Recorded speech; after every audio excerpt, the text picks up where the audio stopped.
כולכם. אחים! חברות! שני הרגעים החשובים בחייו של עסק הם הרגע בו הוא נולד והרגע בו הוא מבין שיש לו את הביצים לעשות פרסומת ברמה של הוליווד. אני שומע הכל. אני שומע את הברכיים שלכם מועדות, אבל אני שומע את הלב שלכם דוהר. כן, כאב וקוקוריקו. אבל כשמדובר בפרסומת שלכם, אני לא מוכן לשמוע תירוצים. אתם מפחדים לצאת למלחמה על המותג שלכם?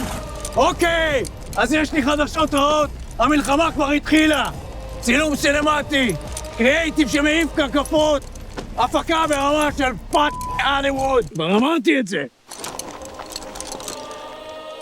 ואתה, מה אתה בוחר? להפיק פרסומת שתיזכר לדורות קדימה? או להישאר עם החרטה של מה היה יכול להיות אם? מי מוכן לעשות היסטוריה?